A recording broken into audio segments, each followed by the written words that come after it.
días. Buenos días a todos los compañeros de corporación, buenos días al público asistente, medios de comunicación, a todos aquellos que nos siguen en el día de hoy. Un debate del estado de la ciudad que, como cada año, este es el 10º, le tomamos el pulso a la ciudad. Le hacemos una especie de revisión médica en el que le comprobamos el pulso, la respiración, analizamos su estado de salud e incluso algunos nos atrevemos a prescribirle tratamiento. La ciudad, de hecho, es un complejo organismo vivo. Tiene un corazón que late y siente, tiene pulmones para respirar y tiene también oportunidades para crecer. Son los malagueños las células de ese organismo que siente o padece. También puede ser, como está ocurriendo, un ser vivo que sufre, que adelgaza o que flaquea.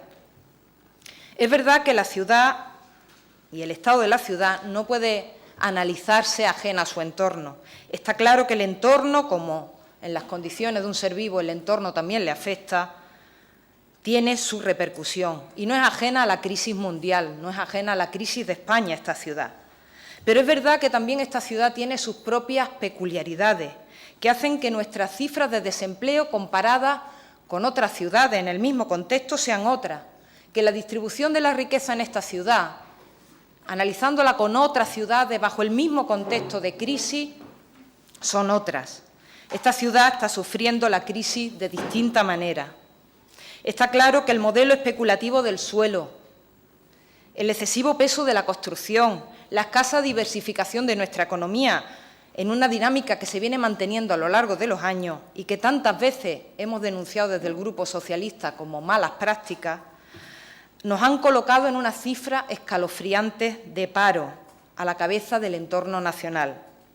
Siguiendo con el símil, el frío viento que ha soplado para todos ha hecho que, mientras que en otras ciudades se ha constipado, en Málaga tenemos una bronquitis aguda.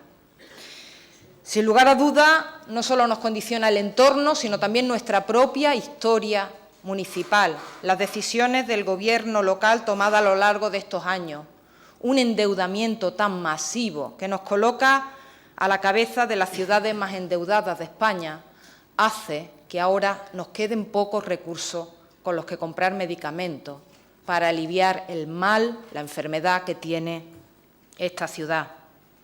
Las últimas cifras sobre el paro nos arrojan el estado de la ciudad con una contundencia lacerante, casi 82.000 desempleados. Y no es un análisis puntual, es que es el 5º año consecutivo de una poderosa enfermedad que asola a Málaga, que hace que pierda población activa, que la demanda de empleo haya subido un 87%. Y lo que es peor, que quienes llevan ya más de 12 meses en el paro han engrosado una lista que de 5 años hacia acá se ha aumentado en un 180%. Muchos de los hogares han llegado a un triste récord. 1 de cada 4 tiene todos sus familiares o sus familias en paro y muchos de ellos ya sin ninguna prestación de la que sobrevivir. El paro, por supuesto, que también tiene una joven, 1 de cada 2 menores de 30 años, último año, ha perdido su contrato. La falta de perspectiva ha hecho que algunos tengan que acudir al autoempleo y, de hecho, en el último año vemos cómo esta característica hace que mejoren las cifras de constitución de empresas, pero el número de personas empleadas por las empresas ha caído en este último periodo en 5.000 personas. Algunos optaron por el autoempleo, pero otros decidieron viajar, comprando un solo billete de ida. Su reflejo tiene la analítica en sangre en el censo. Han aumentado los malagueños censados en el extranjero. Se han marchado casi 1.000 malagueños de la capital al año. En el 2012, 1.416 personas emigraron de Málaga capital, más de la mitad de ellos con menos de 40 años. Para contar esta realidad, muchos me dirán que no hacía falta hacer muchas exploraciones al enfermo. Bastaba con saber lo que ocurría en los mercados, donde cada vez la bolsa de la compra se hace más pequeña y más barata, bastaba ver el cierre de comercio, bastaba verle la cara a los malagueños. Por eso concluyo de todos estos datos y de la situación que vemos por las calles de la ciudad que nuestro organismo está en estado de shock y, sin lugar a duda, necesita oxígeno. Por fortuna, es verdad que la industria del turismo ha seguido resistiéndose a este revés, que las exportaciones están despegando lentamente y eso hace que nos dé un soplo de esperanza. Pero lo más triste es que el viento no les ha soplado a todos por igual y que ese lleno de bares o de comercio, muy especialmente en el centro de la ciudad, y que nos parece una grata ilusión, incluso para algunos llegan a pensar que la crisis no es la que están observando, lo único que demuestran es que es un espejismo y que la ciudad, en realidad, no deja de ser una ciudad dual, una ciudad que convive con dos realidades y que pone de manifiesto que mientras unos comercios muy pocos y muy localizados les va bien, a otros muchos, a la mayoría, se ceban en la desigualdad. Por eso, frente a esta realidad y este espejismo que algunas veces vemos, lo cierto es que solo podemos decir que algunas funciones vitales, como la del turismo, nos siguen funcionando, pero que el organismo en su conjunto necesita resuello. Lo vemos en los indicadores de pobreza, umbrales que cada vez nos acercan más a ese vacío y a esa caída en vertical, perfiles de personas que acuden a la asistencia social y que ya nos reúnen el perfil típico. Cada vez más son clase media e incluso medio alta.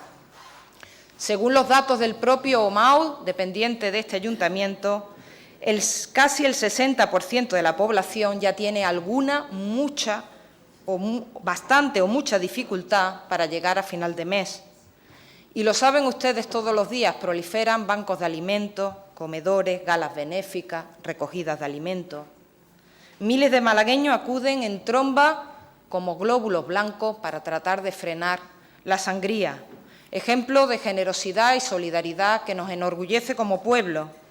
Pero no olvidemos que todo esto son solo cuidados paliativos, que no curativos de la situación que estamos sufriendo. El presidente de Bancosol ya reconoce que ya están atendiendo a 52.000 personas, pero son el doble los que necesitan la ayuda. Corazones Solidarios reparte 400 raciones para cenar. Cruz Roja atiende a 100 colectivos y a 14.000 personas. Es difícil llevar la contabilidad de cuántas pequeñas organizaciones, asociaciones y hasta compañeros de trabajo, con más corazón que recursos, le están dedicando alimentos, ropa y enseres a quienes lo están necesitando. ¿Pero es solo la crisis o son las decisiones políticas? Sin duda es la crisis y son muy mucho las desacertadas decisiones políticas del Gobierno de la Nación y del alcalde de la ciudad, que a la vez comparte ambas responsabilidades. El Gobierno de la Nación y el Gobierno de la ciudad está sometiendo a sangría vía aumento de impuestos a una Málaga paciente, anémica, con escasos recursos y extremadamente débil, y que ha incidido en quienes menos recursos y en mayor situación de debilidad, además, estaban. Una alianza fatal, la de Rajoy y de la Torre, que en su doble condición de alcalde-senador no ha hecho más que meter el dedo en la llaga. Jóvenes que no han podido soportar la subida de tasa para estudiar o han perdido la beca. Enfermos que han tenido que abandonar tratamientos por imposibilidad de pago, comercios que no han soportado la subida del IVA, mayores sin pensión que les dé abasto para convertirse de nuevo en los obligados cabezas de familia. Decisiones políticas, ideológicas de gran calado, que en cada sesión del Senado contaba con el soporte o el instrumento del alcalde de esta ciudad para ser aprobadas. Como Rajoy, usted, señor de la Torre, también tenía su agenda oculta en el Senado. Ni una sola referencia ha hecho a las leyes que ha terminado aprobando con su voto favorable o su aquiescencia en cada sesión del Senado. Ni la más mínima referencia en su agenda, esa que sí publica en las redes para detallar intrascendentes cafés y reuniones de trabajo, a lo que hace desde esa Cámara. Apenas ni un solo tuit. Por el contrario, en cada viaje de vuelta en AVE a Málaga, lo hacía practicando miméticamente esas medidas neoliberales que hacía el señor Rajoy, que sigue haciendo, pero usted la llevaba a la Junta de Gobierno local. Cada Consejo de Ministros, los viernes, contaba con su paralelo Junta de Gobierno local, donde ha hecho lo mismo que el señor Rajoy, cargar sobre los más débiles el esfuerzo recaudatorio.